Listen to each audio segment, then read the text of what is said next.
Hi, everyone.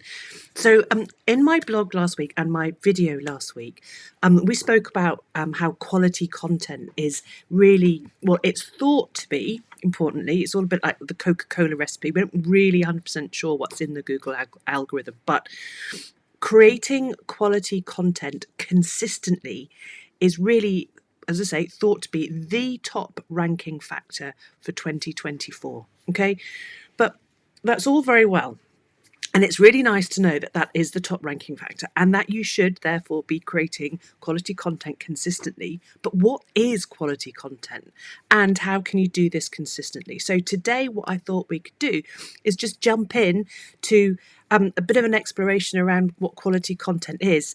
And kind of think about whose definition of quality content is the most important one for marketing your business. Okay, so right. Now, one of the things I want to say before we jump into the quality content thing is, yes, it is the top ranking factor, but you are not off the hook for everything else, okay? You're not off the hook for having a well-optimized website, for getting those technical SEO elements all sorted out so that the people who come and read your content, well, first of all, can find it because it's being crawled and indexed, and secondly, have a good experience when they're on your site. So you're not off the hook for all that, but let's make sure that that you are creating the kind of content that Google want to see. So, right. First of all, let's jump into what is content. Okay, what is content? What am I talking about when we're talking about content? So basically, content in the digital world is any information that's available on the internet. But what I want to focus on is content that is going to get our businesses seen. So it's the whole kind of world of content marketing. It's the text and it's the images that we use to market our business, to tell people that we exist. And content in that context includes things like our blogs, our podcasts, our videos, infographics, ebooks, anything that we're creating to put our message out there. That is considered content in the world of content marketing. Now, as I say, we're talking about content marketing, right? But other content includes things like emails. If you're looking at your email marketing strategy, your newsletters, they fit into email marketing strategy content. And you've got your social media marketing, so all the posts that you're creating on Facebook and Instagram and LinkedIn and all that kind of stuff. That's content within the social media marketing side. But we're going to look at content from a content marketing perspective. So blogs, podcasts, videos, infographics, ebooks. That's our bag. So that's great. We now you know what I mean by content, but what do I mean by quality content and what turns that content into quality content? So basically, we're going to take what Google say is quality content. Okay, I was thinking the other day about how I started an art course. It was really great. It was an evening course, and I was determined to kind of go off and express myself, which was brilliant, and I had absolutely the right, brilliant, great, go for it. But what the teacher was saying was, Sarah, like, you've got to learn to draw first, then you can express yourself. It's a bit like, I don't know, Hockney, or I was watching a program, and he's the most incredible artist, and yet the stuff that he creates is so simple, but he's got that real basic understanding of the art world, and he learned the rules. Okay, so what I want you to do is, I want you to be super creative. Of course, I want you to be creating amazing content, but we need to listen essentially to the rules and to the framework for what content is going to be seen. Okay, so we are going to listen to what Google says is quality content. That's the stuff they're going to put on the first page of Google. Okay, they want you to be creating content that provides its users with the most relevant and high quality information in the search results. And what it does is it uses uses the fabled algorithm to kind of to sift through all the content, and it will to identify the quality content. Okay, this is what the algorithm does, and then it's going to rank that content. So we want yours to be what they consider quality content. Now, I've in the description of this video, you'll find a link to guidelines on creating helpful content. It's from the horse's mouth. It's from Google, but it's pretty chunky document. So what I'm going to do is kind of just highlight all the main areas that you need to focus in on. So basically, to make your content quality content in Google's eyes, you need to make sure it's relevant. So if somebody's putting if somebody's looking for information on how to start teaching yoga online, and you're creating, you want to create content about teaching yoga online, then you need to make sure that the content you create is about teaching yoga online. I know it's silly, but sometimes people can kind of go seriously off piste with their content. Keep it focused, keep it relevant to your target audience. Okay. Authority is another thing you need to think about. So what you need to show is that you've got a really in-depth understanding of your subject. So sites with websites, pages with higher authority, what deemed higher authority, tend to rank better. So you need to get that your deep knowledge of the subject involved in all your content. And comprehensiveness, that's another thing. Your content needs to be comprehensive. You need to cover the topic in as much detail as possible. Now, what does that mean? Well, how long is a piece of string? But what you can do is you can see top content that's ranking in the first 10 positions of Google. Go in and have a look, see how long it is, what's it's covering. You can set a kind of a baseline for how comprehensive your content should be by looking at the comprehensiveness of other people's content that's ranking well. I'm not saying copy, I'm just getting an idea of how long or how in-depth that information needs to be to rank well. Your content also needs to be fresh. So this is where the consistency thing comes in, right? So if you're posting, when the muse hits and it is only hitting, I don't know, once a I don't know, every 2 or 3 months, and you get this rush of like, oh my god, there's 7 blogs, bam, bam, bam, bam, bam, brilliant. That's great that you're doing that, but what it needs to be consistently fresh. Okay, so this is where our content planning and keyword research and all that kind of stuff comes in. But you need to set yourself a publishing rhythm and a schedule that works to you, and stick to it, so you are consistently publishing fresh content.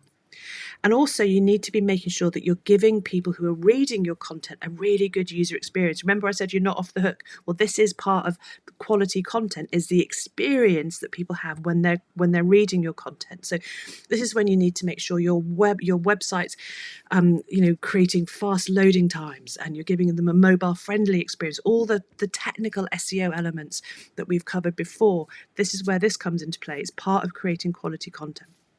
But that doesn't finish there. Of course, Google wants it sounds terrible, it's pound of flesh. It's not that, it's not that bad. But I just, what Google did is they took the elements of quality content that I've just talked you through, and they kind of turned up the dial a bit, which is great. It means that people who are using Google get even better quality content. That's what Google. This is where Google are coming from. They're not trying to make it difficult for you to rank. What they're trying to do is make it as great an experience when you go to Google as possible. Okay, so what they did in 2022 was they introduced their EAT principles. It was 2014. They introduced EAT, which is EAT. In 2022, they introduced EEAT. We're going to go through that, but EEAT stands for experience, expertise, authoritativeness, and trustworthiness. So you need to make sure that you get these elements into your content too. With practice, this all becomes easy. It's just when you see, I'm just setting you out a framework so you can make sure you've got a checklist to make sure these elements are in your content. So experience, again, it's a bit like, the very similar to the authority. But it's the personal experience, your practical knowledge. It shows that you've got first-hand experience and personal insight into a topic, okay? And you can do this a bit like my silly story about going to art school and being told I needed to follow the rules first. Demonstrate your experience with your personal stories, testimonials, that kind of stuff. So expertise. Yeah, remember we were talking about the authority, but expertise relates to the depth of your knowledge on a particular subject. So your content needs to be informative and show that you've got a really deep understanding of the subject. And this is where we mentioned in last week's video about the hub and spoke approach. So you can take a core topic and then create content around that. That's going to really help you showcase your expertise. And authoritativeness, this is really important too. It's about your credibility and reputation of you and your website. And you can build your authority online by creating quality content, of course, and giving citations and sharing any recognition that you've been given by respected businesses in your field. So yeah, it's a bit, authoritativeness is I know bragging doesn't come necessarily easy to anyone, and especially the British, but show off. Tell people how, what an authority you are, what awards you've done. This is really important in terms of getting your content seen and respected by Google. And then trustworthiness. So this is where Google deem your content to be reliable and honest. Obviously we've got our site security. That's really important here as well. Make sure you've got clear contact information, and any of your practices are really transparent. It's really important. It sounds like a strange thing to be connected to quality content, but it is. It's all around this user experience and the honesty and reliability of you and your website. So yeah, and if you're in a kind of more e-commerce rather than service-based, or you use customer service reviews and put your policies up front in your website. Really, really important.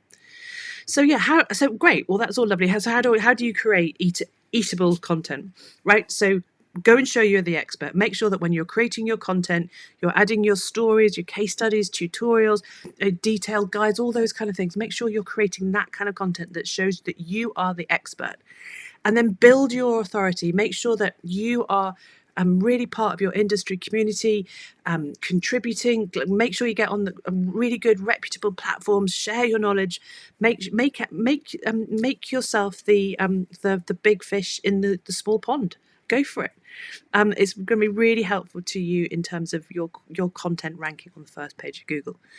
And ensure accuracy. This is really important. So when you're creating your content and you want it to be eatable, make sure you fact check things and provide references and citations to reputable sources. It's really important.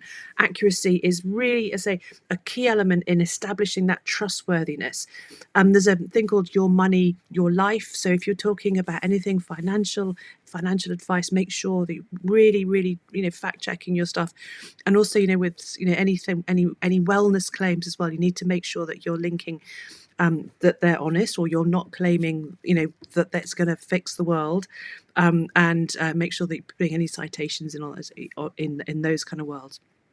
Yeah, and remember again, so we must prioritize that user experience. Make sure that all your technical SEO is up to scratch, that you've got your websites working really well, that it's secure, it's fast, it's mobile friendly. Get all those elements in place too. This is how your content is made easy to navigate and consume, and so improving that user experience is hugely important in terms of creating quality content. And be consistent. Right, now this is important. Consistency does not mean continuous. Okay, you do not need to become to be running a content factory from your kitchen table. Okay, you really don't. But what you do need to bear in mind is quality. Quality is so important. So it really is a case of it's quality versus over quantity. Now you want to be creating as much content as you can, but we are so restricted when we're running our own businesses. We just don't have the time to be churning out 4, 5, 6 blogs a week. So try for 1 blog a week. That would be great. Make sure it is quality content and that you're publishing your blog once a week. At a push, twice a month is okay. Try it, but the most important thing is that you create a content plan, a content creation and publishing process that fits with your schedule, and keep to it, stick to it, create that fresh content on a consistent basis, and make sure what you do publish is of high quality. And you know what high quality content is now, because I've just taken you through the whole thing. So you now know what Google wants to see from you in terms of quality content. Okay, he wants stuff that is answering its users' questions, shares your experience, and shows you're the expert and the authority that can be trusted. Google wants you to be writing for real people and sharing your stories and showing how you can help. And it wants you to do this on a consistent basis. This is so important, that lovely fresh content consistency is also really important in helping you build that trust. So find, set a creation and publishing schedule that is going to work for you and stick to it, and then get writing. Right. If you've got any questions, there's links in the description for this video. I would love to hear from you. And I say any questions, I would be so thrilled to help. So I will see you later. And I say, get those pens or keypads out. All right. Bye.